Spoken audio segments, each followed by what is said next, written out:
For the 5th year in a row, Formula E is stopping off in the oldest capital city in the Americas for the 2020 CBMM Niobium Mexico City E-Prix.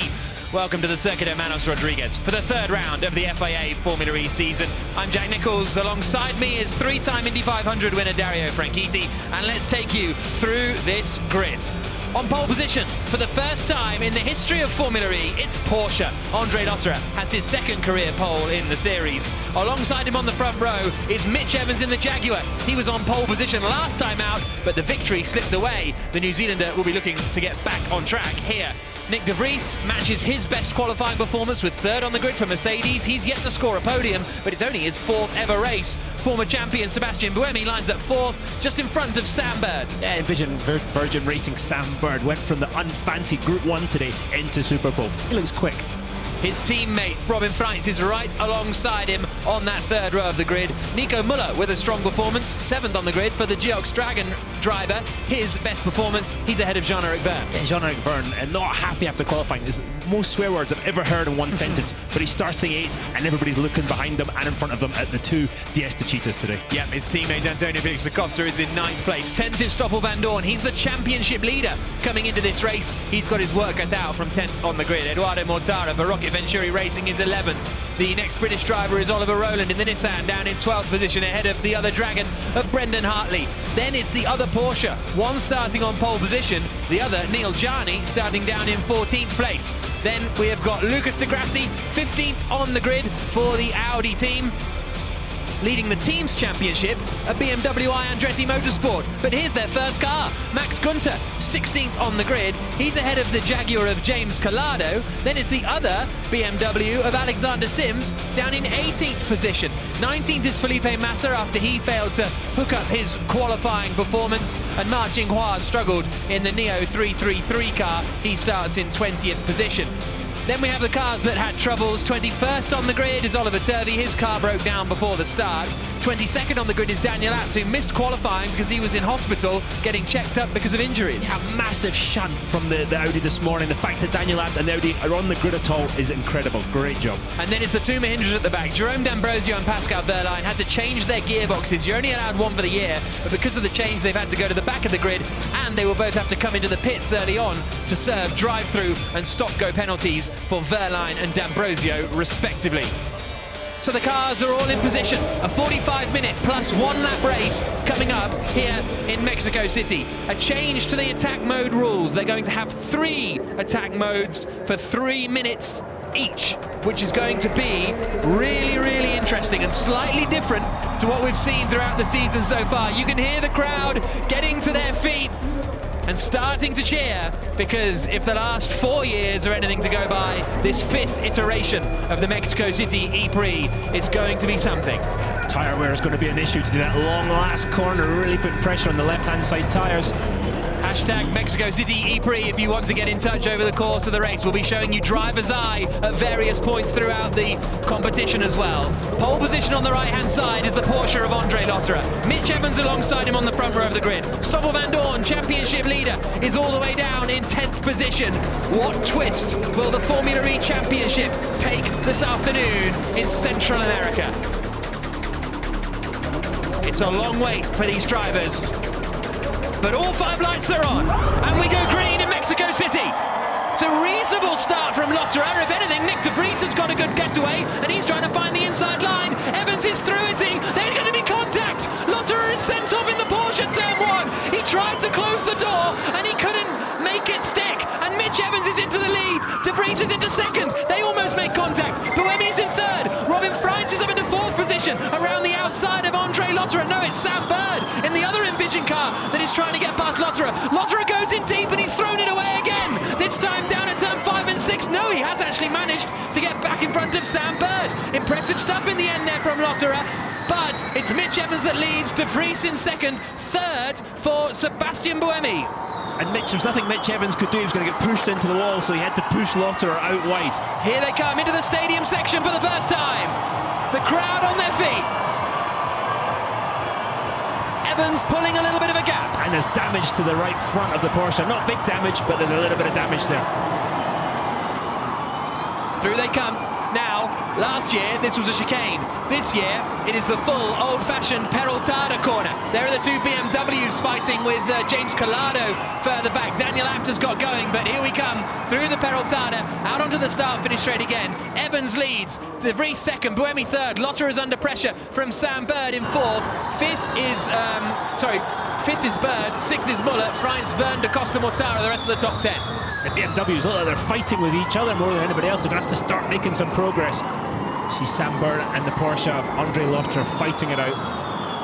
That last corner, the cars are absolutely on the limit through. They're sliding as we see the Nissan colliding with De Vries. Buemi forcing his way through then, up into second place. De Vries looks like he's going to lose out as well to Andre Lotterer. There is Jerome D'Ambrosio serving his stop-go penalty, but has Lotterer got through past De Vries? He has. Sam Bird has as well. Oh, they're so close to getting into the wall. They're still side by side, but Bird holds the position. That was good stuff from Bird. Was there contact with Bird and the Tech Pro barrier on the exit of turn 9? If not, it was very close.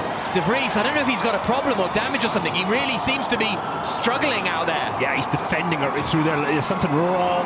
I mean, he's already through 14 and 15 defending, Jack. Doesn't look good. Here they come out onto the start-finish straight again. And this is where you see the sliding. Look at the cars in yaw, the back of the car just sliding as they try and keep every mile an hour they possibly can through the last corner. De Vries covers the inside line. Nico Muller in the black and white Dragon goes to the outside and sweeps around the outside. He's in the wall! Straight into the wall for Nico Muller. He's out of the race after what was a strong performance. Outbraked himself trying to get around the outside, and that is going to cause a halt. That's for sure. Whether it'll probably be a safety car, I would have thought. And the safety car helps Jerome D'Ambrosio. He served his penalty. That would allow the field to close back up. That puts him in position to maybe score some points again. Look how close it is between the BMWs, the Jaguar of Collado near the back. Robin Freinz has also managed to get past Nick De Vries, so something is going on with that Mercedes as Mitch Evans leads the way ahead of Sebastian Buemi in second position.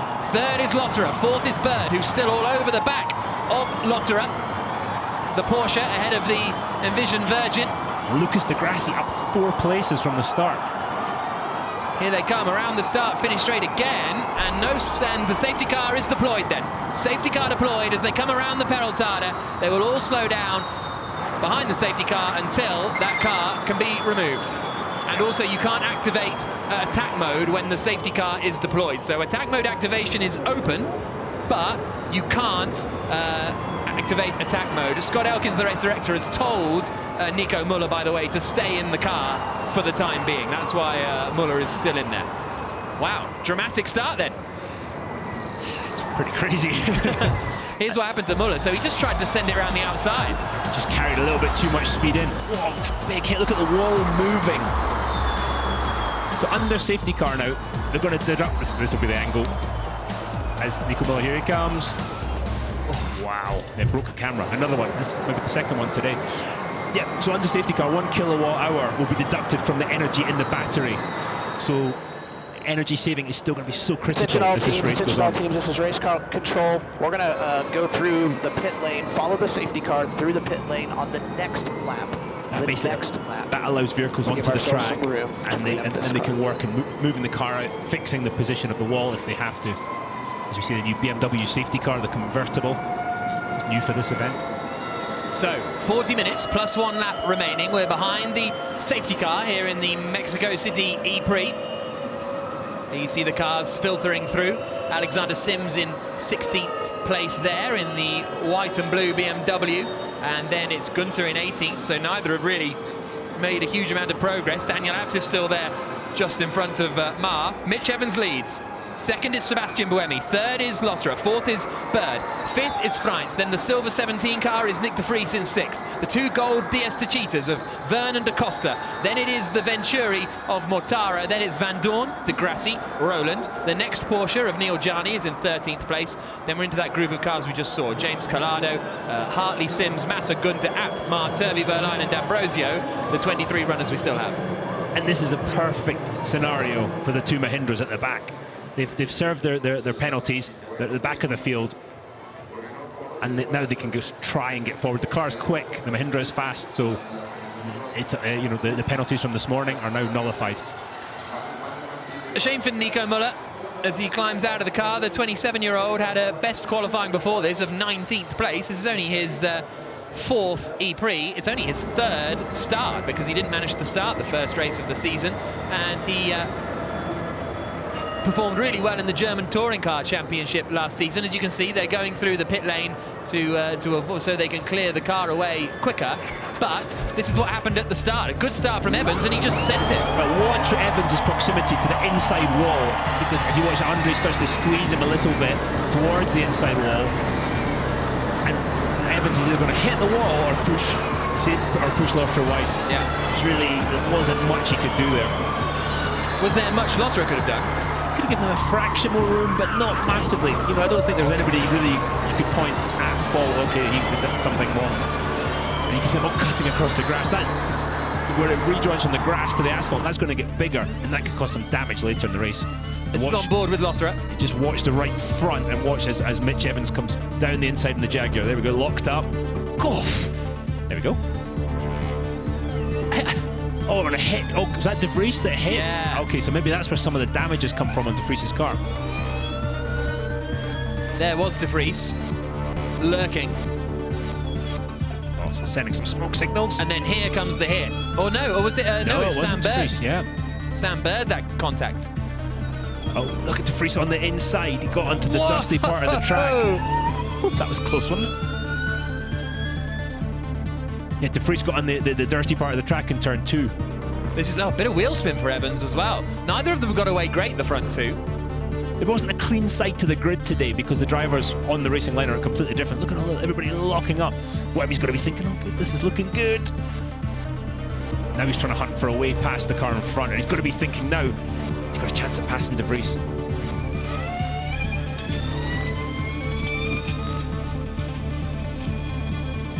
Did manage to get him through the there went Lotterer, absolutely sending it in. There was a bit more contact on the back of De Vries there, a little bit of a touch with Buemi, and that hit the diffuser. This is Gunter, driver's eye. So let's see how busy he's looking down towards turn 1. He's looking behind him, beside him, in front of him, every which way, trying not to get caught up in someone else's accident or create one of his own. There's a bit of contact there, you would say, as Collado comes past in the Jaguar. Just look how much information you're having to process and how quickly. Sends it to the inside, but he's still got James Collado on the right-hand side. Now, safety car in this lap, so they have cleared the car, which is great, and we'll get racing. Don't have any visual, just back underway. Safety car in this lap. Josep Roca, the engineer, telling Evans we're about to get going again. And once the safety car comes in, we'll know about the energy drop, and then also drivers will be able to activate their attack modes. As a driver, you want to get a jump on those behind you. You want to let the safety car get away, then you want to jump so the cars behind can't get you. And you're going to be as flat out into turn 1, not saving any energy in this lap, because you don't want... Evans doesn't want Buemi and Lotterer. And Evans is gone. So Mitch Evans restarts the race here in Mexico City. A brief safety car period because of a crash, and I think Lotterer could be under pressure here from Bird as they come down the start-finish straight. Lotterer covers the inside in the Porsche. Bird tucks in behind him, but he's not quite close enough to take advantage. Evans leads, Buemi second, Lotterer third, Bird fourth, Freitz fifth, sixth De Vries, seventh Verne, eighth De Costa, ninth Mortara, 10th for Stoffel Van Dorn. And every time these guys, a bit of contact again, but one of the Mercedes. De Vries trying to get past Freitz. Yeah, again, more contact. So 5 kilowatt energy reduction. Buemi, is it Concertina's up into turn 5? Are we seeing anybody at the back making overtaking maneuvers? Massa trying to go around the outside of the BMW. Alexander Sims, not happening. Ends up having a bit of a bump with the other BMW of Max Gunter in 18th place. And again, you can see that damage on the right front of the Porsche. I don't think it's going to be an issue. It's not like any parts are really hanging off. And Bird's looking like he's making a move. Whoa, sends it, flies one into the stadium section. No pun intended. And he manages to send it through and get up into third place. That was a robust manoeuvre from Sam Bird, and he's up into the podium positions ahead of the Porsche. Great stuff, mate. You know the gig. Eyes forward, confirm power 6. That is Stephen Lane's catchphrase, eyes forward, and he really sent that one, did Bird. And now Robin Freitz is going to try and take advantage as well. It looks as though Lotterer doesn't quite have the pace in the Porsche to hold on at the front. Is he going to go for it into turn 1? and he's through. Lotterer tries to hang it on, but that compromises him, and Nick de Vries gets through. The two DS to Cheetahs are going to be on the attack before too long as well. Not close enough to get through this time. Energy plus 1%, good job. Yeah, you can see we've got attack modes remaining, 3 for everybody on the left-hand side. Lotterer, it really hurt himself there. Driver of his experience, he kind of hung on the outside. There was no need to do that. In front and behind. As you said, Jack, compromised himself. Attack mode must be... Oh, Massa, front left bodywork damage. He's gone into the back of someone, surely. Suspension damage. The suspensions are broken as well, Jack. It was a big hit. So has he gone into the back of someone, or has he had that accident by himself somewhere? There's a yellow flag out there at turn 3. Did he catch the inside of the wall? We saw that this morning. Nick de Vries. Because you might be right there. 33 minutes to go. Roland into attack mode. Oliver Roland in 12th place uses attack mode for the first time. He will have a power boost for 3 minutes. And we'll see what he can do with that and what difference that makes. Mitch Evans out in front. His lead is 1.5 seconds over Buemi in second, 0.4 to Bird in third, and half a second back to France in fourth. Fleeing into turn 1.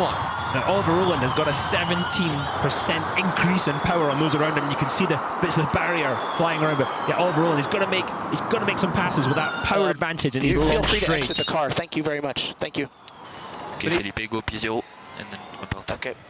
So that's Felipe Massa being told he can get out of the car now, and he no doubt will. There's Michael Carcamo on the left-hand side, watching the action. It's almost a home race for Michael Carcamo. He spent a lot of time here in other parts of his career. Sam Bird just looks very strong though, Jack. The body language of that car, is he going to try and send it again? No. Buemi's just a little too smart for him, but the body language of that car just looks fantastic. He's able to hold a tighter line. Look at, he's just exiting the corners a bit tighter. Looking regen this lap, so nice and smooth, mate. Be patient. Be patient is the message from Stephen Lane. Stephen Lane knows how good that car is, and just watch the difference in the handling as they come through here. Is he going to send one down the inside? He's got to get off the last corner well to send one down the inside into turn 1. Here they come through the Peraltada. Bird is closing in. Buemi covers the inside. You can hear them lifting off, and he was asked to do 100% regen this time, Sam Bird, so maybe that's saying we don't need to overtake him just yet. Here's Lucas de Grassi up the inside of Stoffel Van Dorn. That is 10th place now for de Grassi. And Oliver Roland is trying to get through. There's a bit of contact there. Van Dorn trying to hold on, and he does. Good stuff. Meanwhile, Bird is still trying to attack Sebastian Buemi. You saw a drive-through penalty there for Ma Qinghua for a technical infringement. But we're on board with Bird in 3rd place, trying to get past Buemi. And Bird's looking in the mirrors and seeing his teammate Robin Freins right up there, and he's got to think, oh, I've got to get past Buemi. That's not going to happen. This is him. He's going to do the cutback now. Watch for the switch back to the inside. No, Buemi again defending. This is where Sam Bird can't get frustrated though and start damaging bodywork. Thing is, he will see Mitch Evans driving further and further away. Half a second quicker on that last lap, Mitch Evans. He's almost out of sight when they come through these blind corners. In fact, he is out of sight. And Nick de Vries in 5th place has activated attack mode. He's going to close that gap up to the second of the purple Envision Virgin cars with Audi powertrains. Half an hour plus 1 lap to go. Sam Bird again. Really close to the back of Buemi, but not able to get the move done this time into turn 1.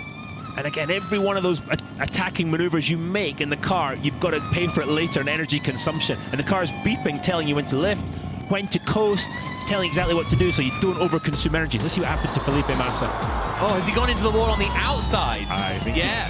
See, oh yeah, look at the barrier moving. He hit the grass. That's early. why we saw all that white stuff flying around. Oof, that's a big hit. Bits of bodywork over to the left as well. So you see the carbon. Oh, Eduardo Mortara in the other Venturi, though, up into 9th place. James Collado under investigation for overtaking under full course yellow. Lotterer has got some advertising attached to him. And he's got front wing problems. Lotterer's done. Surely the race is done here, because we saw this with Jean-Eric Verne in the last race in Santiago. Both Cheetahs have taken attack mode, but I think Lotterer will surely have to come into the pits now, because this is a little bit dangerous for the Porsche driver and for everybody else. Yeah, this was a discussion with Scott Elkins after that race. Yeah, and the banner as well getting towed along. That's not ideal. Bird has taken attack mode. Bird has taken attack mode, but look at Andre Lotterer. He's got to be pitting. No one can see anything. The tyres, the tyres just popped. Oh, get off the... There's the flames coming now as well. So that is not good at all from Andre Lotterer. And the drivers behind are completely blind in that smoke. Into turn one, and he's still staying out on the circuit. This is a bit bizarre from Lotterer, really. He's managed to lose all of the bodywork. Meanwhile, and here's a look at the replay in the bottom right. Everybody all right? Has he had contact here? Has he tried to get... Yeah, he's had a little bit of a nudge with the Mercedes, and Bird is through. Bird ahead of Buemi. He's in attack mode, and he's managed to get up into second place. And watch how quickly now he closes the gap to Mitch Evans in the leading Jaguar. Mitch Evans goes into attack mode. Great tactical move by Mitch Evans and Sebastian Buemi in the Nissan in third place into attack mode as well. Lotterer has been shown the black flag with an orange disc, so he has to come in to the pits, and that is any chances of a good result gone for Porsche, because Gianni is down in 13th position. 28 minutes plus 1 lap to go, and it is the Jaguar of Mitch Evans that is leading, but right behind him is the Envision of Sam Bird. Then a little bit of a gap back to Buemi in third place. Then it is the other Envision car of Robin Freitz. Then it is Nick de Vries. Then it's the two DS de Cheetahs of Jean-Eric Vergne and Antonio Felix da Costa. Mortara and de Grassi and Van Dorn complete the top 10. So there's a 1 second gap between the guys. Both are in attack mode. So that's kind of equalised. Oh, big slide.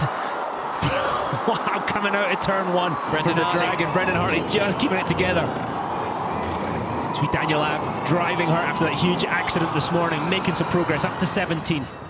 Now, what is this pace difference going to be up at the front between Evans and Bird? Both are in attack mode. On the same lap.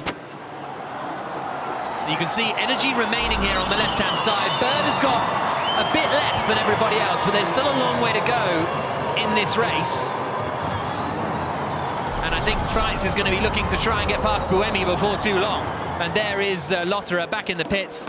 They're changing the front wing, so they'll send him back out, but not ideal. What can Freitz do here? Unusual that we'd go into the garage to do that. Yeah. Here they come. Through the Peraltada, out onto the start-finish straight. Freitz a little bit too far back at the moment, I would have thought, as they come into turn one.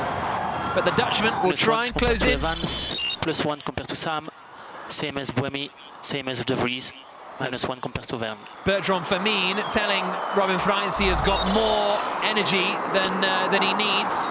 Bottom right, you can see Vergne getting a taste of his own medicine, really, with the smoke from Andre Lotterer in front. And this is what happened between Jean-Eric Vergne and his teammate in the last race in Santiago.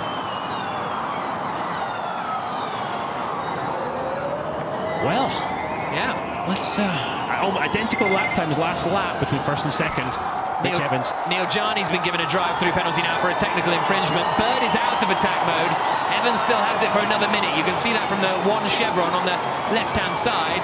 De Vries, for example, still has 3 minutes left. Buemi and Freitz are very close. They've both got 1 minute left as well. So Freitz will want to try and get through as soon as possible because he's starting to drop back from his teammate. And again, let's not forget how much torture that left rear tyre you see is going through around this long corner today, and managing that will be key, because if you go too quickly early in the race, you're going to fry the left rear tyre. That's going to put your handling really in jeopardy as the race goes on. Into turn one, 25.5 minutes, +1 lap to go.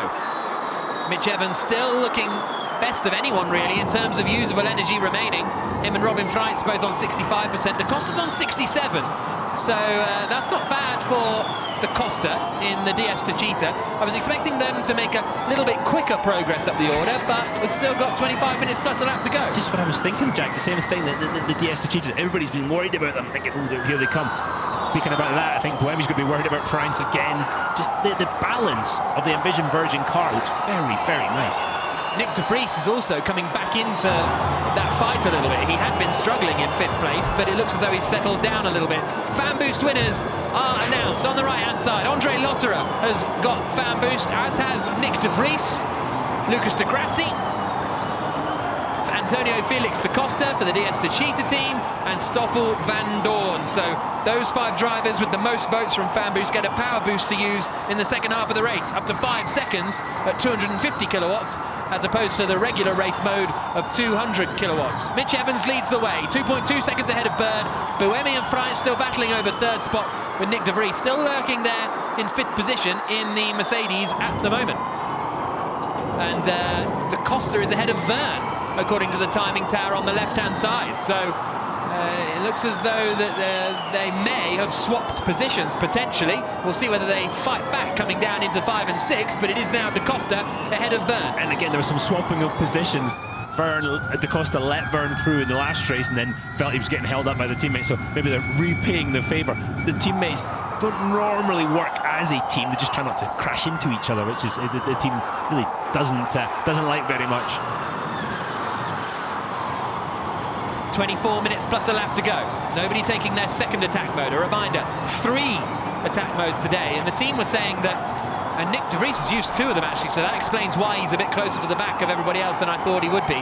But the team was saying, or teams were saying, that it uses more energy because you're in it for 9 minutes instead of 8 minutes, but also it's 50% more decision making, because instead of having to figure out when to use it twice, you got to figure out when to use it 3 times. And we have seen this year, Jack, it's been so key to those early races. The 2 races in Saudi, the race in Santiago, when to use attack mode can make all the difference. And Sam Bird's going to have to start thinking about using it again. Mitch Evans is 2.5 seconds up the road. Now, is this team orders? Yeah, he's come off throttle very, very, very early. But was that him saving energy? As Da Costa thought, I'm going to use a bit more energy here, pass him, and then hopefully hold him off later on. Da Costa does have more energy by 2% than Jean-Eric Verne, so you may well be right there. And again, that's that moment, Jack, where you're thinking, you know, if you're Verne, the car's telling me I've got to save energy, I don't want to do it, but if I want to make the end of the race, got to do what I'm told. Di Grassi's got ahead of Mortara. Di Grassi making slow progress up through the field, up to 8th position, doing what Di Grassi does best. You see him in the screen as he comes through the Foro Sol Stadium now. He's in attack mode, Mortara is not for another 2 minutes. It is Lucas Di Grassi's second attack mode, I think, that he's in, and Mortara still has 2 more to go. So that's what's put Di Grassi slightly out of sync with Mortara at the moment. As he comes through the Peraltada, out onto the start-finish straight again. 2.6 seconds the gap up at the front, so Evans has got the pace over Bird. Stoffel Van Dorn to the inside of Mortara now. He too is in attack mode and manages to gain that place up into 9th spot. Mortara tries to fight back, but he's not in attack mode. Here's a replay of Di Grassi, how he got past Eduardo Mortara coming into turn 9. See Mortara's trying to defend, but you know, with that extra percentage of power, there's just no defending it. And then, Di Grassi, they're walking it in all the way on the brakes, and Mortara comes back on the outside. Good stuff. Nice little fight there. Mitch Evans leading. Second place there is Sam Bird in the purple Envision car. Then it's the Nissan of Sebastian Buemi. Then it's the next Envision of Robin Freitz, De Vries and Da Costa, the rest of the top 6. Verne is dropping away. Oh no, he's right there. My apologies. I must have missed one of them. They both take their attack mode now, and will start to close in on Nick De Vries in front. I think De Vries is there at the moment, the only realistic target at the moment. I don't think the DS Cheetahs are troubling the top 4. No, unless there's another safety car. I mean, I expected more. I guess our expectations were a lot higher for those guys today. Anybody else should see us, they're running a good race. Look, our expectations were so high. Da Costa's got a lot of energy here, 56%. He flashes green when he has 2 or 3% more than the race leader Mitch Evans. So that's why things are looking pretty good for Da Costa at the moment, with a long way still to go. Sam Bird slightly less energy than everybody else, but nothing too dramatic at the moment. And I think Da Costa would have learned in the race in Santiago, he attacked too quickly, closed the gap too quickly to Max Günther, and that overheated his battery. I think he's driving a patient race here, and we're going to see that. He looks like right now Buemi. If I'm Buemi, I'm looking in the mirror. I'm looking at Freitz, but I'm also looking 2 cars back at Da Costa. As we see Freitz, did he try and go into attack mode? Did he try? Well, Buemi's taken it, and I'm not sure if Freitz tried to get through or tried to take it as well. Not 100% sure there. I just looked up there and just, I was looking at the timing monitor. That last shot of them coming through the last corner with just a little bit of a slide on. I love it. Here comes Da Costa to the inside. He's on fan boost. Oh, De Vries is closing the door aggressively. Now he's locked up massively. Oh, and he's into Freitz. Oh, Robin Freitz caught out of nowhere. It won't stop. That car wouldn't stop, would it? Real big problem there for Nick De Vries, and Robin Freitz has been sent flying backwards. Ian James, team principal at Mercedes, can't believe it. Okay, mate, see if you can get it backed out. Robin Freitz, totally innocent party there. Seeing if Nick de Vries says anything on the radio. Nick, are you okay? He's busy. Yeah, he's trying to do a J-turn, reverse isn't he? it out of there. That was so weird. It looked like the front wheels were locked solid. The backs were still spinning. Yeah, just couldn't get it stopped, could he? No. Yeah, but I cannot turn anymore. Who did that? Was that Acosta? I just couldn't brake anymore. Okay, mate. See if you can just put it in reverse and see if you can get it out of there. I'm not sure. I'm not. I think he's saying that if the contact made it, though, but there wasn't any contact at all. No, the contact was with Robin Franz, who was an innocent. But look, yeah, you're right. The rear tyres Driving on. driving. Very similar to Daniel Abt earlier on. Yep. Look at Robin Franz just turning into the corner. And that's complete. I mean, there's nothing Robin Franz could do. His view is way ahead down the road, Jack. Da Costa was using his fan boost. Great move from Da Costa at this point. I think de Vries used his fan boost as well. I think Nick de Vries was on his fan boost to defend, and it may have been with Daniel Abt. The same thing. When he used he tested his fan boost, that's what happened earlier on. And in all that excitement, Mitch Evans has used his attack mode. He's gone back into attack mode for a second. Sam Bird's only used one so far. Yeah, well, will we see anyone else using fan boost now during the race? You'd have to say they maybe wouldn't. Mitch Evans leading the way. Look how much roll the Jaguar has in it through the slow section of track. This track is so relatively smooth for an FE track. You set it up the car quite stiff, but the Jaguar looks like it's got a lot of roll through the Forosol complex of corners. Turns 11, 12, 13. Through the activation zone there goes Eduardo Mortara. Oliver Rowland tries to get around the outside of him. He's on the dirt, cuts the corner, loses the place. Robin Franz is now lurking there. Alexander Sims has managed to sneak his way up into 11th position. And Evans it is still leading 3 seconds ahead now of Sam Bird. Here they come out onto the start-finish straight with Mortara in 8th. 9th is Rowland, 10th is Franz, 11th is Sims. That's the battle that they've got coming down into turn 1. 17 minutes plus a lap to go. It's a very measured drive from Sims as well. Just passing one car at a time, no big crazy moves yet. Oh, Rowland goes in deep, loses 2 places. Has he got problems or did he just get on the... I think he got on the... I could hear the track almost breaking up a little bit, got on the marbles, and you see there's a lot of marbles from rubber on the exit of all the way through the last corner. Sims has got damage. There's some smoke coming from the left rear, it looks like, on Sims's car. Meanwhile, Antonio Felix da Costa is now on the back of Sebastian Buemi. Sam Bird activates his attack mode, but da Costa is looking racy here and looking for a second podium in as many races. There's De Grassi in 6th place. Van Dorn into 7th. And Colaro's just used attack mode in the second of the Jaguars. So Rowland there, coming through behind Robin Franz after all of that chaos. 16 minutes plus a lap to go.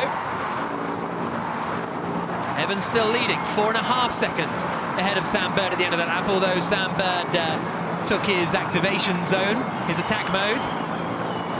Incident involved with Rowland and Mortara under investigation where Rowland got pushed off the track and then cut the next corner. 4.4 seconds Sam Bird is behind Mitch Evans right now. Mitch Evans is leading the race by 4.4 seconds. That is, so far, a dominant performance. Here is the New Zealander looking for his second race win after taking victory in Rome last year. That's Marching Hua just getting out of the way. Then behind Mitch Evans is Sam Bird, but this is Sebastian Buemi in 3rd with Da Costa in 4th. Here's Evans' radio. 4.5 seconds. Concentrate on efficiency and targets. But here's the fight for 3rd.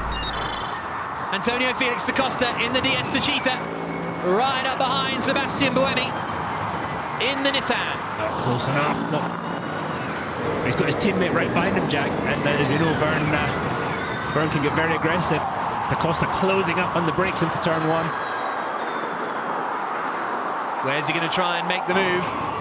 And you say be patient, but you can see Sam Bird driving away and Mitch Evans driving away from him. Although Sam Bird caught up Mitch Evans last lap as you know, with the attack mode active, he had that extra power, and that he caught him up by 4/10. Van Dorn has got past De Grassi in their battle over 6th place, so the Van Dorn Mercedes, the championship leader, making some progress. We're on board with Jean-Eric Verne, who's watching the battle in front of him unfold. He's getting frustrated on the radio, Verne, that how much energy Da Costa has compared to him. That was one of his comments, and Da Costa goes into attack mode. And so that is going to put him at a real opportunity of getting past Buemi on this lap. Jean-Eric Verne said, "I've been struggling with the brakes. I can't get the brakes right, but it's okay because I'm not going to need the brakes that much in the race." That was his way of describing how he felt he was going to go up to the front of the grid as this race went on. D'Ambrosio used his third attack mode in 16th position. Da Costa still, look, has loads of energy remaining, 2% more than pretty much everyone he's racing with at the moment. And big twitch from Verne coming out of turn 1. And we've said it before, Jack, it's easy to save energy, it's difficult to save energy and go fast. Oh, Robin Freins has had the old classic, tried to go for attack mode, but get nudged by Collado from behind. So it's not, you can't blame that on Collado. There's such a speed difference with the line. You have to take how much tighter the corner is. We have to take the tight line to arm attack mode as Mitch Evans goes about his business and just see Mag getting out of the Your way. window is this lap or the next one. It's okay for me also.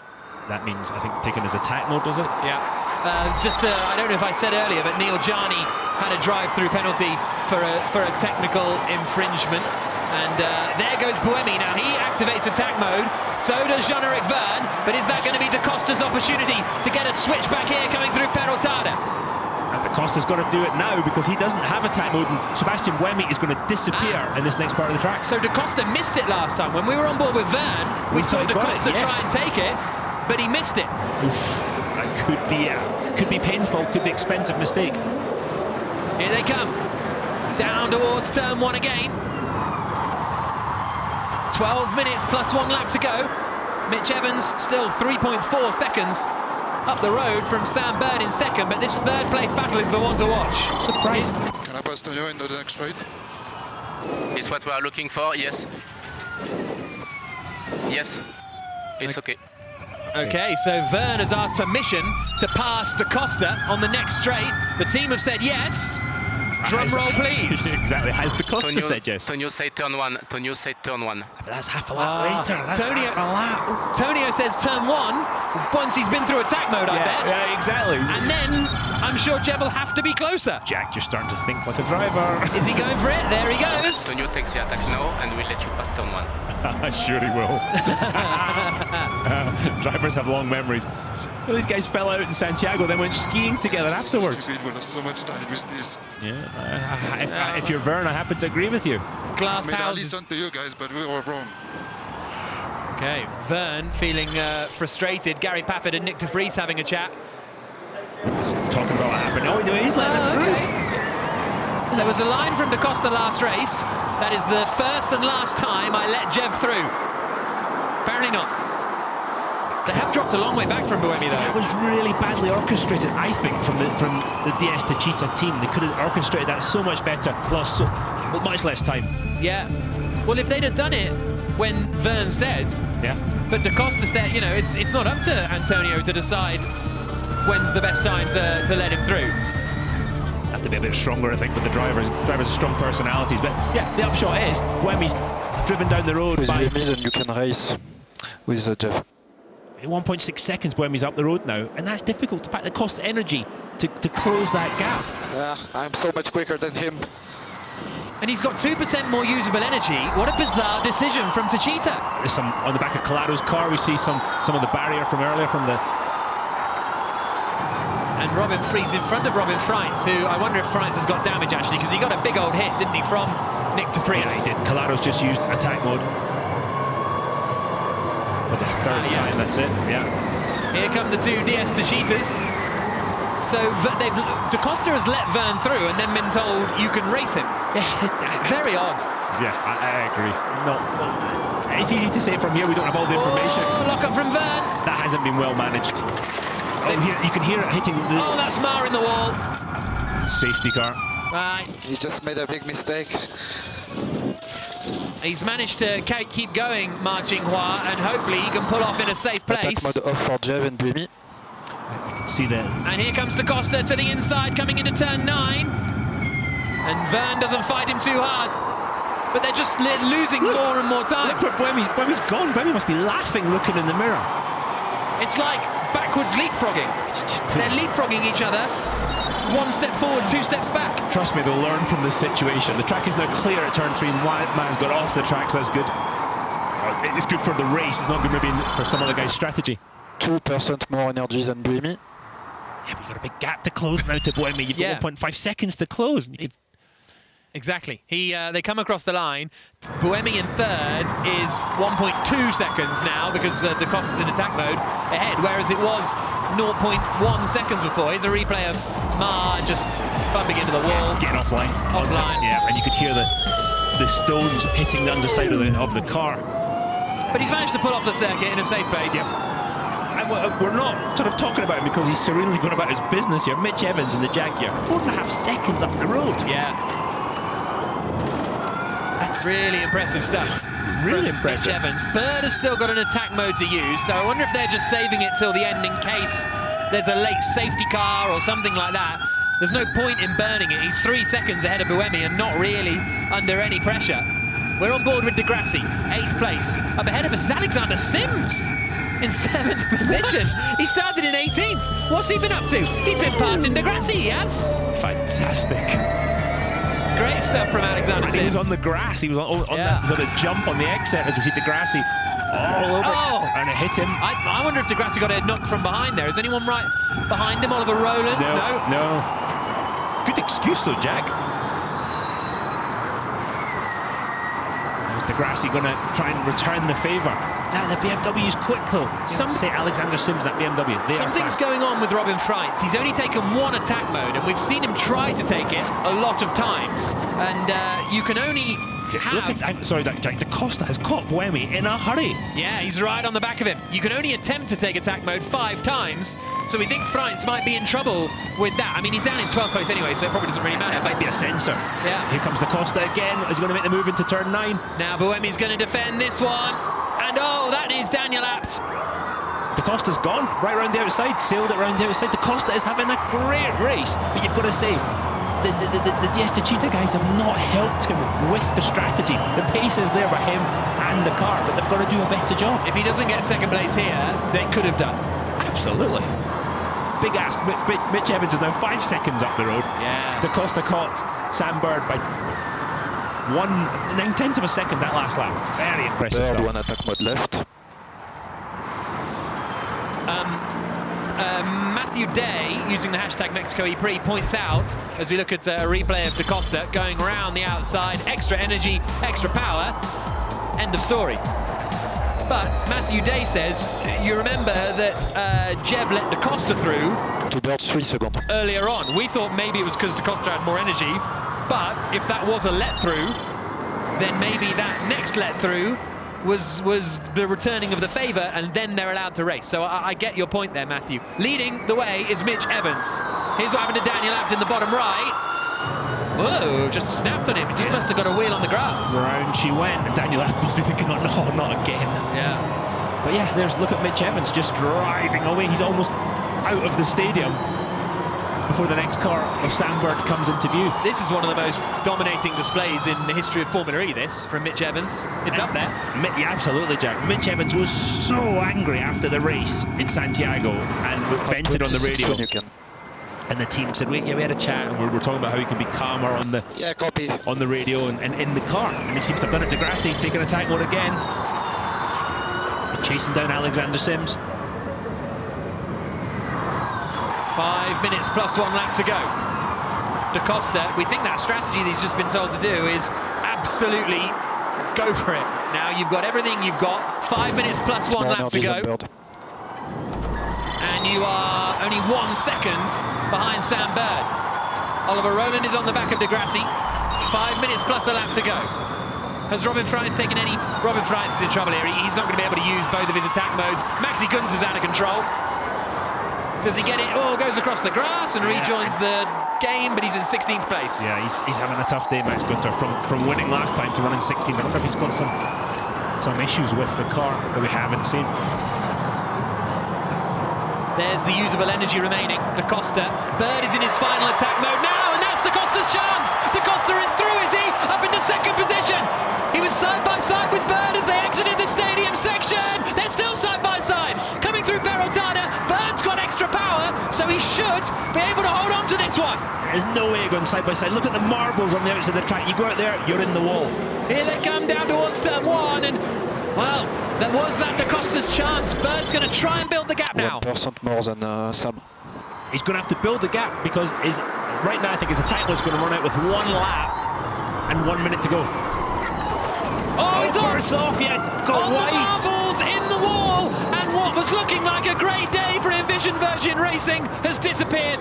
Sylvain Philippi can't believe it. Both cars running 4th and 5th for their time. Now, they're both out of the points.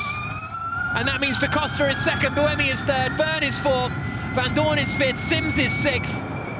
Now, is Degrassi 7th? Has Bird got going? Yes. So Bird is 7th, ahead of Degrassi still. Buemi looks like he's starting to mount a bit of a charge back. Yeah, he caught Da Costa last lap. You have 1.5% more, 1.5% more. Sims here on Stoffel Van Dorn for 5th position. Gap is 8 seconds. Gap is 8 seconds anyway. Van Dorn a little bit wide as they clout the never give curves. up.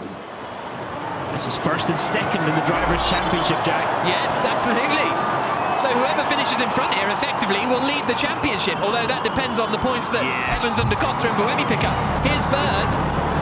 Well, this is him taking the attack mode, and Da Costa saw the chance. Great driving by both of them. Look, give each other room. Oh, and Bird, see, Da Costa got on the ungrippy bit there. And Da Costa's just trying to get a little overlap to get past them, and not enough, nothing doing, and then Bird goes off. Oh, he's off again. Bird off again. And that is down at turn 13, and that, well, hopefully he can get out of there, because otherwise we could see this race ending behind the safety car potentially. 2 minutes and 20 seconds to go. Daniel Abt out of the race. On turn 9 exit. And that was Evans being told he's that. on the exit of the stadium. 14 on the outside. He's in the barriers. Slow right down. So through goes Mitch Evans. 2 minutes plus 1 lap to go. 7-second gap to 2nd place. Is that all going to be nullified, though? Is the safety car going to come out? Here he comes through the final corner. We have seen before, if the car's not in a dangerous place, Scott Elkins, the race director, is allowed to, it sort of leaves them there for the last couple of laps and covers it with a yellow flag. There's Mitch Evans, the race leader. There is 6 seconds back to Antonio Felix Da Costa in 2nd place. 3rd is Buemi. 4th is the next DS Techeetah of Jean-Eric Verne. 5th is Stoffel Van Dorn and Alexander Sims, the championship leaders, wheel to wheel, nose to tail, into turn 1. Degrassi is defending from Oliver Rowland. These two have had a few bumps in the past, I think. This is when a rock meets a hard place. These two guys are, how should we say it, type A personalities. Tell you what, Degrassi needs to be careful offline like that. That's how Bird crashed. And Rowland is in attack mode, and Degrassi is not, so surely that's going to be an overtake. This is D'Ambrosio.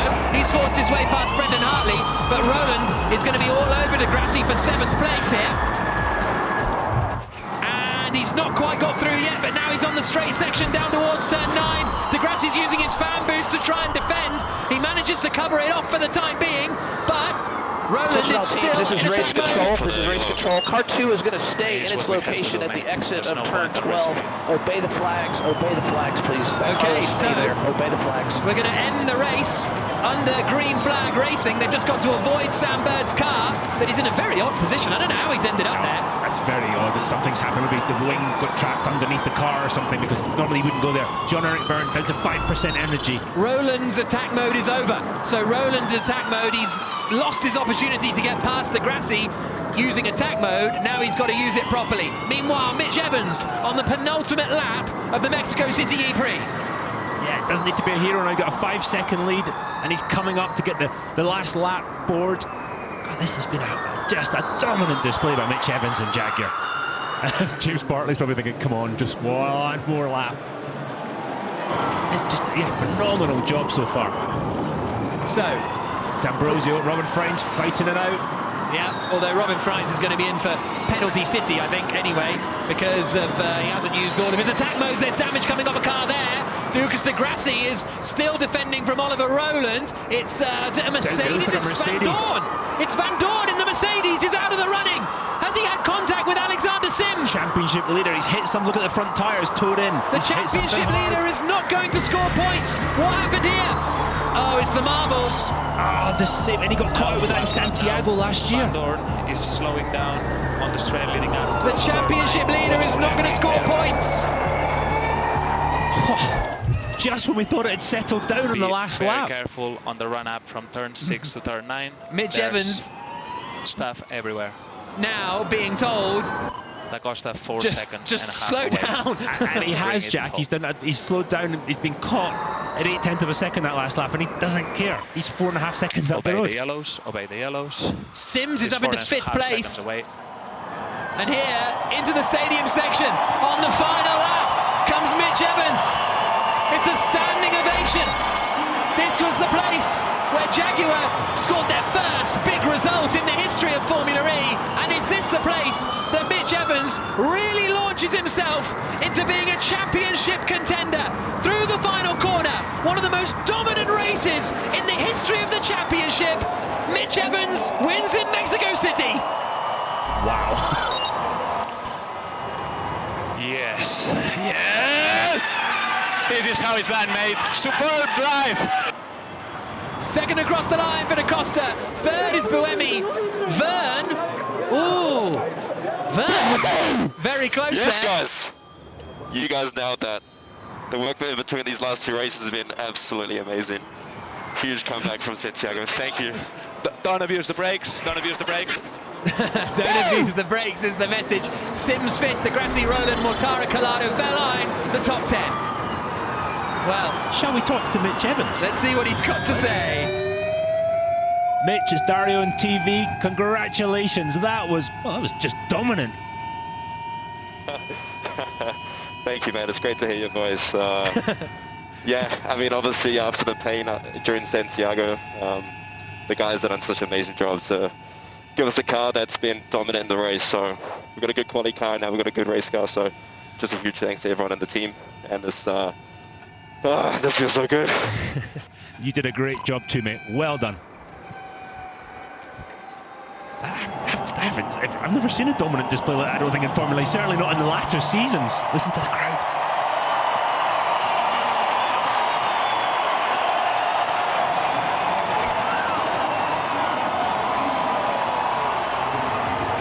Mitch Evans, winner for Jaguar in Mexico City.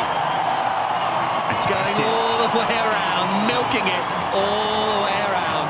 collecting some excess rubber as well to bring the weight of the car up, which is a little trick that you do.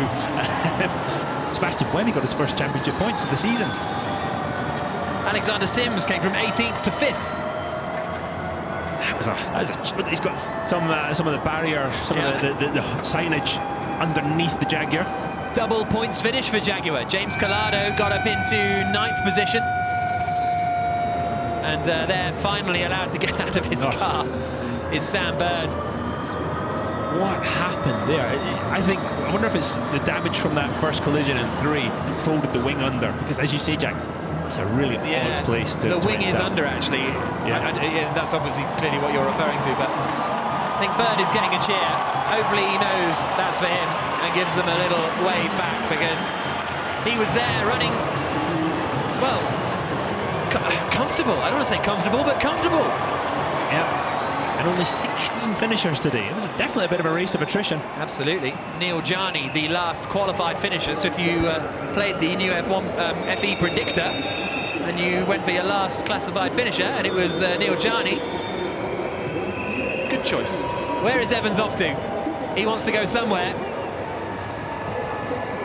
I think he wants to go and milk a bit more applause. I would, why not? He's loving it.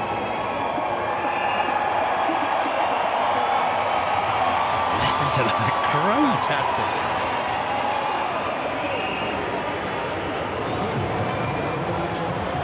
The crowd on their feet for Mitch Evans. His second Formula E victory. Took a win in Rome last year.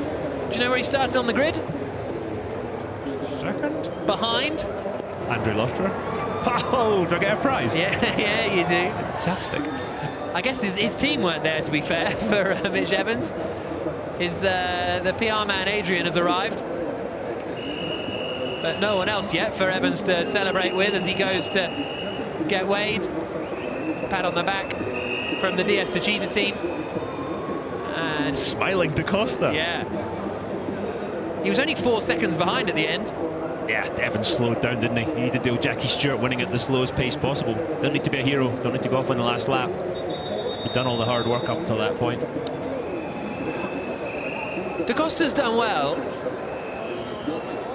Yeah, he did. I think it's hidden. It feels like it's sort of hidden some issues a little bit. They need to the fact that they ended up in second place, because they could have been fourth. Yeah, they could do a better job. DS Techeetah, a team full of great people. They could do a better job in their strategy than that. Absolutely. Well, indeed. The drivers now will head to the podium in a couple of moments' time. Evans, Da Costa, Buemi, Verne, Sims, the top 5. Just so many big hitters that were going to get big points that fell away. Van Dorn and Bird, the two big ones, looking set to get a decent chunk of points for their championship. Gone. Told you it was going to be a physical race, didn't I? Yeah, you did. Yeah, you did. I wasn't wrong on that one. that was a yeah. There was some elbows out there. Certainly was. James Collada then up in the 9th place. Pascal Wehrlein got a point. Oh, amazing! Pascal Wehrlein in the Mahindra, started at the back, drive-through penalty. It was worth him coming. D'Ambrosio 11th. They were only 3/10 away from a double points finish, the Mahindras. That's impressive from where they were. Well, Evans has been summoned. Kate Matthews thinks I jinxed the Virgins by predicting they'd be leading the championship out of the race. Bit awkward. Let's get down to Nikki Shields with our race winner. Well, Mitch Evans, I mean, that is how you win a race. Absolutely commanding from as soon as you took the start of that race, you didn't look back. I tried not to. Yeah, I mean, the contrast from Santiago has obviously been massive. The work ethic and the work that's gone into basically just to try and find out solutions of why we had that pace deficit in Santiago. So I think we've found that, and the guys gave me such a good car, and I just had to hit my targets, and yeah, it was when you're out in front, you can just sort of get in your own rhythm, and I mean, it was pretty tough, but it was a quite close start with Andrea. It was almost like deja vu from Rome, but yeah, hats off to everyone, and this feels really nice to get our first victory of the season. Thanks very much, well done. Enjoy the celebrations. This was Mitch Evans coming through the final corner, the young Kiwi taking the victory. And the great thing is he would have been able to hear the cheers of the crowd on the last lap. He'd have been able to hear the cheers of James Barkley, probably. Absolutely.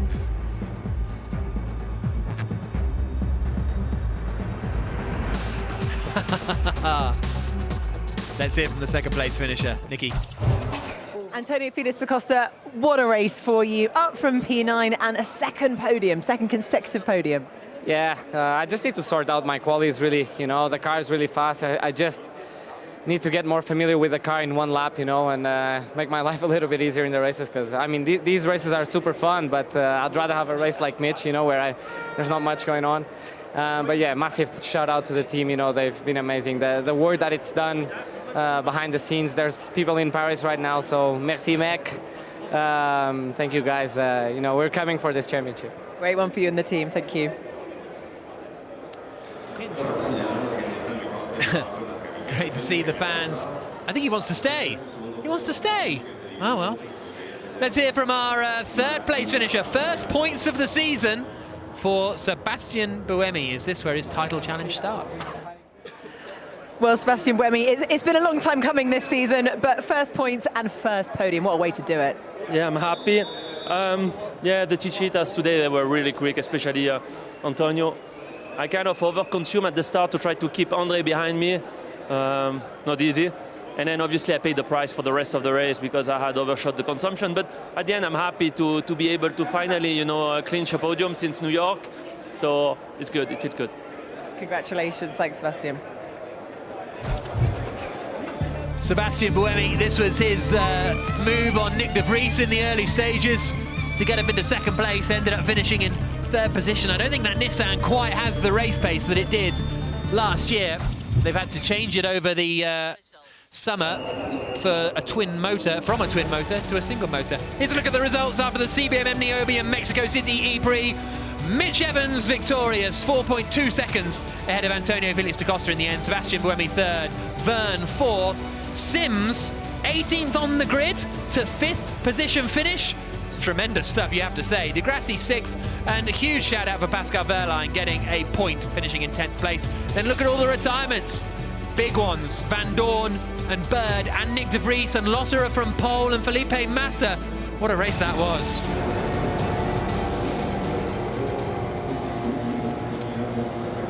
So, as ever with Formula E, it's tricky to cover it all at the time, so make sure you keep across the YouTube channel after this race. In the coming weeks we'll have some great content, the team radio stuff, some more driver's eye stuff coming up no doubt, and really get all of the lowdown from the action. We'll try and do the best view that we can when the podium's underway, and subsequently as this huge crowd here, this sellout crowd, now makes its way to one of the best podiums of the season, if not the best podium of the season. I'm not, the kind of person that says everywhere has the best fans, but Mexico City is very much up there. And we've got some very happy Jaguar fans in the crowd as well, as they make their way out of the Foro Sol. Sam Bird's Envision Virgin getting lifted up and popped down on the back of a truck. As we wait now for the podium procedure to get underway, everybody making their way around there, as I say. Max Günther, no points for him in the BMW. He had a tricky one. And it all for Mitch Evans came from the start. He got a bit of wheel spin. Lotterer didn't get a great start either. The crowd at the start, unbelievable. But then Lotterer, Evans was super late on the brakes. Lotterer turned in, got a bit of a bump. He was off the grass. And that's where the race was won for Mitch Evans. Everybody else safely through the first corner, which was a very good effort. This is on board with Lotterer.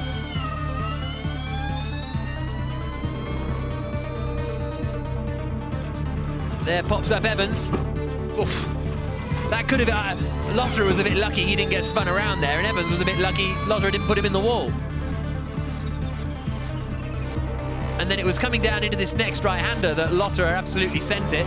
This was him fighting with Nick de Vries. That was the little bit of front contact. That's what did the front wing in for Lotterer, coming through the right-hander of 15. Nick de Vries tried to take attack mode, and there was the tiniest little touch, wasn't it? And then it all started to go wrong. The front wing was dangling off. Huge smoke and flames for Lotterer coming down the start-finish straight, but he decided to keep going. Even turned into turn one. And that was where Porsche's dreams went. After taking their first ever pole position, they're still pointless. They're still pointless after taking that first podium in their first race. Lotterer finishing second. They haven't scored a point since. Obviously that's not quite true, because Lotterer took 3 points for pole position, but you know what I mean. They haven't had a top 10 finish since. And once again, Neil Jani, a drive-through penalty, finishes last of the finishers. A turgid race, unfortunately, for the Swiss racer. But it's going to be Mitch Evans that will emerge on the top step of the podium in a couple of moments' time. Antonio Felix da Costa and Sebastian Buemi will be up there with him. Before we get on with the podium procedure, once the drivers arrive, we'll crack on. But for now, let's go back down and join Vernon Kay, and I can stop talking for a moment. Thanks, Jack. Dario and Jean-Carl have joined us. Let's talk about the team behind us, DS Techeetah. Is it controversial about what happened today, Dario? I mean, you guys have a wealth of driving experience, but let's talk about what we witnessed, and then we'll talk about from a driver's perspective. Yeah, I don't think it was controversial as far as what happened in Santiago was controversial. But is this not a kick on from that? No, this today was them trying to be too, I think, politically correct and give each one equal stuff. And they just, you know, what they did, they sort of, okay, you pass him. Oh no, don't pass it. Okay, he says he's going to let you through here. Oh no, now he's used attack mode. All they did was allow the car in front to get away from them. They just shot themselves in the foot. They had a car. I'm not saying they could win because Mitch Evans was so dominant, but they could have been a lot further up the road, I think. And yeah, they just, any chance they had of winning the race, they shot themselves in the foot. And they've clearly got a very fast car. Well, it was a fantastic drive by Antonio Felix da Costa. Have you ever experienced anything like that before with a fellow teammate? No, to be honest, I never been in this situation. But I think, I mean, they are both very competitive and they want to be in front of each other. I mean, Jeff for the first time, I mean, last year had André Lothaire as teammate, but this year maybe André Felix da Costa is maybe one step better, and he's not aware about this situation, and he wants to prove to his own teams that he can be better than him. That's a really good point, because André Lothaire was always pushing Jev. Is Antonio Felix da Costa the next step up? I don't know if he's the next step up. He's certainly very, very quick, and they just haven't played nicely yet. They tried today, but I think they over-directed it, and they will learn from it. That team's full of smart people, trust me. They really are. Yep. Let's take a look at Antonio's overtake, shall we? Because this was pretty special. This is the one for the overtake over Buemi. Yeah, right round the outside. It wasn't even. You know, that he had energy to save. He had energy in reserve, shall we say? And he drove another great race today, another fast race, and he was saving energy, but going really quickly with it. What is it with Jev? What do you think's happened with Jev? Has he dropped off a little bit? Is he feeling the pressure of being back-to-back champion? No, nothing to do with that. I just don't think he's maybe feeling comfortable with the car. He certainly wasn't comfortable with the brakes in qualifying, but I don't think maybe the signals it's giving him, he's not able to save as much energy as the car, so that tells me he's not comfortable with the balance of the car. He's not able to run the momentum through the corners. On the brakes. All right, let's go back over to Jack with everything that's going on over at the celebrations. It's Sebastian Buemi making his way up onto the podium. James Barkley, the racing director of Jaguar, is up there already. Go on, give the kid a high five, Seb. Seb! Ah, poor kid. Unlucky. Maybe Da Costa will be kinder. Sebastian Buemi then goes over, a high five with Alejandro Agag, with Jamie Regal, with Alberto Longo, and then up onto the third place spot on the podium. Second place, draped in the Portuguese flag, Antonio Felix da Costa.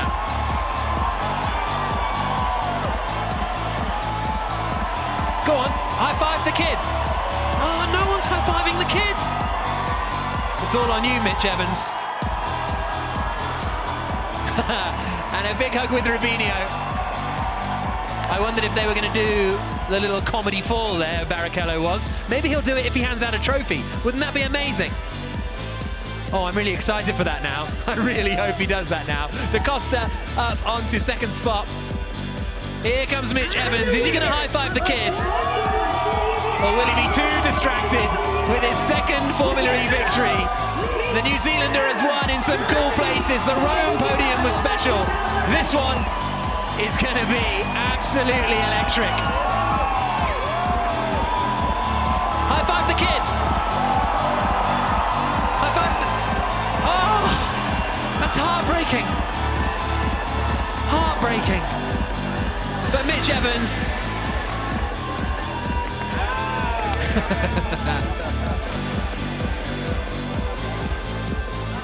Handshakes all around. Hugs all around. And it's the top step for Mitch Evans. His second victory in Formula E. And the national anthem of New Zealand on the top step of the podium here in Mexico City.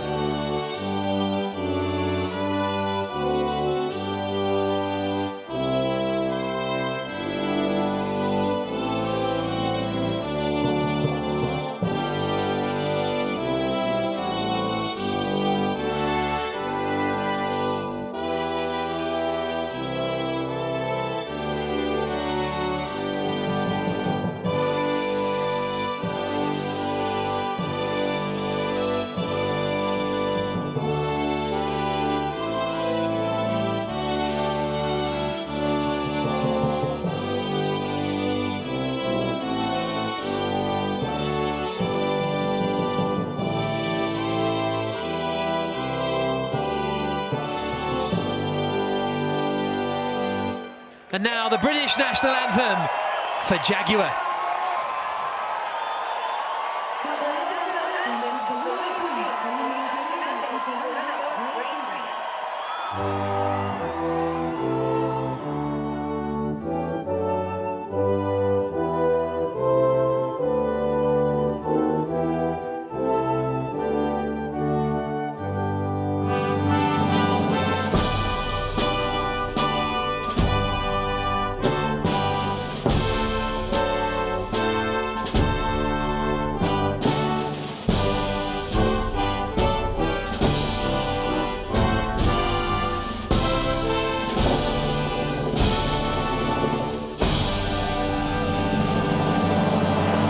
Jaguar, a real force to be reckoned with now in Formula E. And Mitch Evans, with that victory, moves to the top of the championship. 1 point ahead of Alexander Sims. Da Costa up to third. Van Dorn down to fourth. Rubens Barrichello, F1 legend, hands the trophy to James Barkley.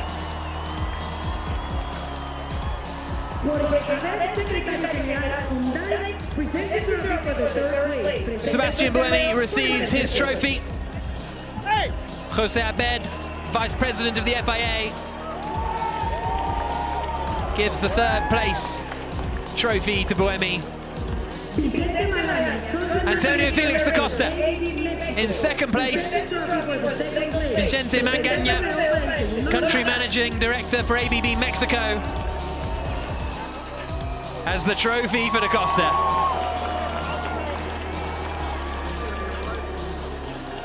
But now the trophy for the championship leader, for the race winner. No, first of all, it's the Moet. Beatriz Sanchez, head of Americas at Julius Baer, hands the champagne. Before you at me, it is Moet. That's how it's pronounced, I've been told. But here's the trophy, handed to Mitch Evans from Michaela Kotelinski, a professional racing driver, part of the Audi operation. I think she's involved in Extreme as well going forwards. But Mitch Evans is the receiver of the trophy. On the top step, on top of the championship.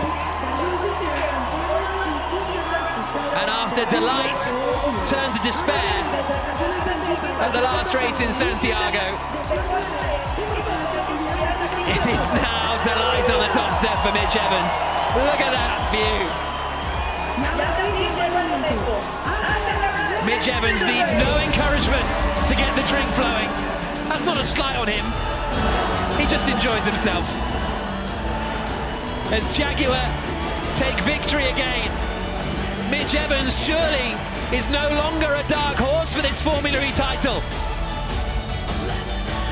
Not even sure you can be the dark horse if you're the championship leader. The ticker tape flies in the Mexican colours. And once again, for the 5th year in a row, an absolute thriller. 2 kilometres above the sea. But Mitch Evans is going to feel even more on top of the world than that. Not a great line, I admit, but I think Evans is going to be very, very happy. He probably doesn't even know yet that he's top of the championship. Mexico City never fails to disappoint. So much to digest from that race. The next race is only in 2 weeks' time as well. 29th of February in Marrakesh will be the chance for Mitch Evans to arrive as the championship leader. See you in Marrakesh, 29th of February. Make sure you join us for that. But here's a look at the results after 36 laps of racing around Mexico City. The Circuit of Manos Rodriguez. Mitch Evans takes the win, 4.2 seconds ahead of Antonio Felix da Costa. Buemi third, Vern fourth, Alexander Sims from 18th to 5th to keep himself in second place in the championship standings. And then we've got Eduardo Mortara in 8th, Collado 9th, Pascal Wehrlein in 10th. D'Ambrosio tries and completing the top 12. He'll be frustrated actually and may end up with a penalty because he didn't take all of his attack mode activations, and then a lot of non-classified finishers. Van Dorn and Bird, the highlights of that. And this is how the championship points stand. At the top, Mitch Evans, 1 point ahead now of Alexander Sims. Da Costa is only 8 points further back. Van Dorn in 5th, Lucas de Grassi 5th. Bird drops down to 6th after scoring 0 points. And as far as the teams are concerned, moving now to the top of the teams championship. Well, holding on at the top, BMW and Jeti. Jaguar up to 2nd.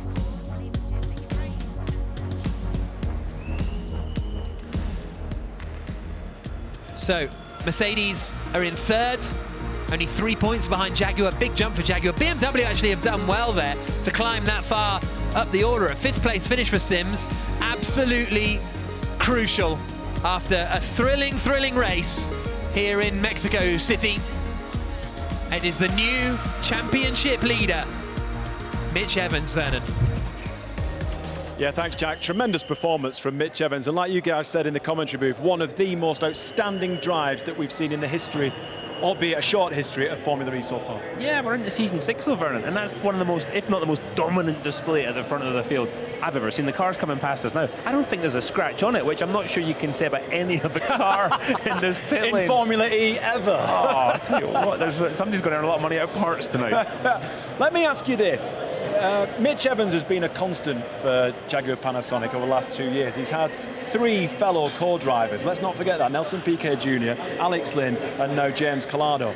That inconsistency in co-drivers, does it affect you? Have you really got to be isolated? You just knuckle down to yourself and just get on with it? I think you get on with it. You have to get on with it. You just do your own thing. Your teammate is, you're working with him, but he's, Alex Lynn's still working with the team. He's back at base. And I think Alex Lynn was the one that really gave him He seems to give him a push, didn't he? Yeah, he was the one closest. I mean, Collado, you got to say James Collado, he needs to improve his qualifying pace. His race pace, he's done okay, but he's got to be starting up front, especially when you have a race-winning car now with the Jaguar, which they definitely do. I mean, today, wow, that is an incredible performance. Jean-Carl, when you've got a team that puts so much investment into this form of motor racing, electric motor racing, and it starts to come to fruition, there must be joy for everyone, especially Mitch Evans and James Barclay, team principal. Yeah, of course. I mean, he was just great today. I mean, he showed to everyone that he was super strong. In Santiago already, he was super quick making pole. He was also quick in qualifying, but he showed he was much more consistent, and he did it by his own. I mean, being super aggressive at the starts. That was for me the crucial point of the race, because he could have stayed behind and didn't push in the first lap, and the race was completely different. But I think he showed to everyone that he was super strong. He's going to be a very big contender for the championship. You mentioned it. Let's take a look at the start of the race, where Mitch was very aggressive going into turn 1, and we know that turn 1 does bring up many problems. And Jack and I had a wee argument about this. He said, well, Mitch kind of bumped into him. Well, if Mitch didn't push him wide, Lotterer was going to squeeze him into the end of the wall and rip the right front corner off the car. So I don't think Mitch Evans had any option. Neither did Lotterer, to be honest. He did what he had to do, but Mitch making that gap at the start was absolutely key, because you don't want to get involved in all that stuff in the middle. You don't want to get involved in any of that at all. It was a great start by Mitch Evans. Fantastic performance. So what does this mean for the rest of the season for Jaguar? Have they raised their bar for themselves now? Yeah, they have. The only, being a typical pessimist, I think the only thing you've got to say is this is a much smoother surface than we normally get. Marrakesh actually quite smooth too, but when you got but he was on pole in Santiago. Yeah, he was, exactly right. So, what I was going to say, if they've got the car working on the bumpy surfaces as well, when you go to somewhere like Paris, where it's so bumpy, if they've got that, Jaguar are going to be very hard to beat. Yeah, Jaguar invested a lot of money in developing their own parts, so that's coming to fruition as well. Really paying off. Let's go from success with Mitch Evans to an absolute shocker. We talked him up, we give him so much hype at the beginning of the show. Sam Bird was doing so well, and then all of a sudden he hit, what was it, turn 4, 5? Turn 3, he got onto the marbles, Jack Vernon, and you could and you could exactly, sorry about that, and you could hear you could see he's having this great battle with Da Costa, and everything's looking good here. And you're thinking, oh yeah, great racing between them, a lot of respect, no bashing into each other. Da Costa had to back off because he was in the dirt. Look at this. Yeah, he got onto the marbles. He locked up a little bit and got on the marbles. I'm talking, 5 5 centimetres onto the marbles, and you see the result. The next one, when he parked in the wall, you see Sylvain Philippe just devastated. Oh, the despair. But you see the next bit where he parked, it's almost like the wing after crashing in turn 3 folded under the car. When that happens, you lose your steering, because Sam was parked in a very odd part of the circuit. Yeah. Well, let's find out what happened, because Nikki is with Sylvain, team principal. Well, it's wonderful to see so many celebrations here today, but of course racing brings highs and its lows. Now, Sylvain Philippe, team principal at Virgin. I mean, what a tough day in the office for you guys. Let's talk about Sam first, because he had such a dominant race, a brilliant start, you know, moving from 5th into 2nd. But what happened in the second part of the race? Yeah, I think overall it has to be one of our toughest races in the history of Formula E, really. This one is really hard to take because the pace was so strong. The car was really, really strong all day, so it's really could have been this one. Yeah, so Sam's pace was strong all race, really. We were quite late at taking the last attack modes, so Da Costa was very close to us. They were fighting, and yeah, by the end of the race there was so much marble around the track, and Sam put a wheel in there, and that was it. Picked up damage. He tried to carry it on but couldn't, and that was it. So yeah, this one is really hard to take. And I mean, we saw Sam very briefly outside. He is not in a good place, is he? I don't know whether you've had the chance to catch up with him. No, not yet. He hasn't been back here yet, so all the usual duties. So, no, I mean, for the team, it's not great. Robin is not super happy either. Yeah. So Robin obviously got caught up with the Nick de Vries incident.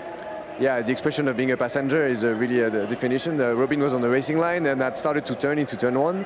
And yeah, coming from nowhere, Nick de Vries massively outbraked himself and smashed into him. So that's a really tough one for Robin also, because he was doing really well and the pace was good. So yeah, it's going to be a tough evening. But, you know, it's better that than not having pace, right? Exactly. So that's always how we bounce back. So there is the silver lining of the cloud. You do indeed have a very fast car. Sylvain, thank you for speaking to us, and we'll see you at the next race and try and do it all over again. Sylvain is correct. I don't think we're going to see Sam Bird for quite a while. Maybe not until Marrakesh. No, he's probably going to wait to have a think about it, the poor guy. Yeah. Now, what's it like when you have a successful 2/3 of the race and then the last third, something like that, something as tragic as that happens to you? How are you feeling as a driver? Disappointed, that's for sure. I mean, it's very frustrating because you made the biggest part of the race. You took a good start. The first part of the race was very good. He did good overtaking. He was just controlling the race pretty much. And then, yes, the last 10% of the race, Da Costa is coming back. You have to maintain him if you want to make a podium. And maybe, yeah, I don't know, he was not focused. He was looking in the mirror, and you make a mistake. And it's difficult to blame someone. I mean, only you, and this is very frustrating, but you are thinking about what you could have done, maybe to make a different scenario. That's the worst bit, isn't it, in motor racing, when you think what could have happened, because it was such an innocuous, the first one especially. Was it the change of surface? Because we went from tarmac to concrete. The track was breaking up a little bit, and you know, Vern, we're sitting here and we're looking at it, and you're thinking, oh, you know, Sam's having all these, you know, he's going to be hiding, he's thinking all these negative thoughts, and well, it's only a race. But when you devote your life to something, he is, I mean, we've talked about it, how he's devoted his whole life, and all the drivers do, they absolutely devote everything, their families, everybody is focused on that success and the sacrifices that are made. Great, it's an amazing job, it's the best job in the world, but the sacrifices made to run at the top level are such that when you have a bad day like that, I mean, you've got to be mentally strong, or it can put you in a very, very bad place. Our championship leader, he went off as well. Let's take a look. Talk us through this one, guys. A very similar thing. Same place. But actually, Stoffel was online. I don't know what's happened. That he was online. Did he just catch one of the marbles the wrong way? I don't know. It didn't look like he was massively out of position. So that's an odd one for me. But that's something that's very unique in the way that we race here. You know, these inner city street circuits, albeit we're in a stadium circuit, they're tight and you've got no runoff at all. It must be difficult because you're putting a lot into the equation. How close can I get to the wall to stay on that tight line? Well, to be honest, I mean, the level of driver in the Formula E is just amazing, and they are all great guys. It's just, I think, a question of maybe not being focused enough for just like a tenth of a second, and the mistakes arise super quickly. We know how difficult it is to work with this tires, especially at the end of the race, and I think it's just very difficult. You need to be focused and to have all your own energy focused on that until the checkered flag. I can't focus for more than 20 seconds. And I'll be honest with you. It could be, Vern, that the track was breaking up, so other people were slowing down a bit. And Stoffel thought, right, I'm going to be taking advantage. Yeah. And he paid for it. We don't know, but as you saw, the difference between success and failure, that tightrope they all walk is very narrow. Yeah, it really is. All right, let's enjoy the highlights, shall we, with Jack. Lots to talk about, Jack. So the Mexico City E-Prix of 2020, Andre Lotterer was feeling good, double thumbs up, starting on pole position, up for the fight. When the lights went out though, he didn't get a great getaway. Mitch Evans in the Jaguar managed to pull up and get alongside. Lotterer turned into turn one, bit of contact, Evans was through. This is the view on board with Evans. Nick de Vries was trying to get past as well. There was the nudge, and there was Lotterer on the grass. From then on, the day would only get worse for the Porsche driver. Then there was a big accident for Nico Müller. Heavily into the wall, down at the first corner. That brought out the safety car. When racing got back underway, Evans was holding the lead. Buemi in second, Lotterer was down to third. But this was a great move from Sam Bird, up the inside, in the stadium section. Absolutely brilliant from the Englishman.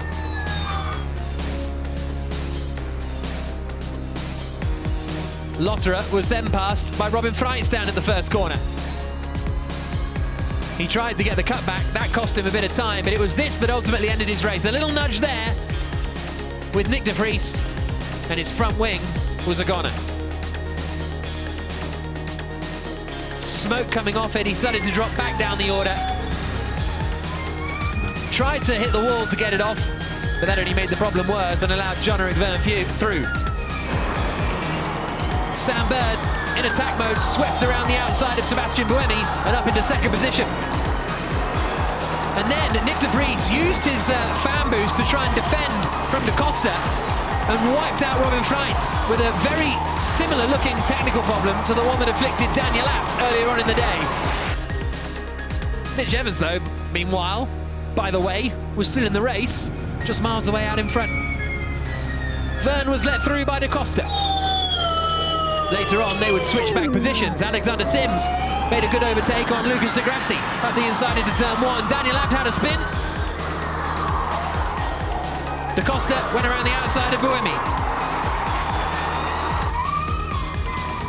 Bird was fighting with Da Costa, who was flying up the order. It was a great fight, but Bird managed to hold on to second position until he hit the wall. And then again. And that was race over. Stoffel Vandoorne was the next championship frontrunner to visit the scenery. But Mitch Evans became the championship frontrunner, taking his second formulary victory and moving to the top of the standings by 1 point, with Antonio Felix da Costa finishing in second, Buemi in third. Much celebration at Jaguar. James Barclay was happy. Mitch Evans, victorious in the Mexico City E-Prix, and now at the top of the championship. And here he is, James Barclay, team principal at Jaguar. James, we talked in the past about the investment that had been made by Jaguar in Formula E. It's all paid off, or it's all paying off. Yeah, I mean, firstly, Jaguar is such an iconic brand, and I'm so proud of the effort of everybody here to put Jaguar back on the top step of the podium where it belongs. You know, for us, it's a massive team effort, and we started from this, you know, as you said, a blank sheet of paper, put our investment into this program, and really developed a fantastic team. So I can't be more proud of everybody to put what a wonderful brand like Jaguar back on the top step. When you started at day zero, is this where you want to be in the calendar of success? Yeah, we're bang on our target. You know, we said this year was about achieving points, podiums, and wins.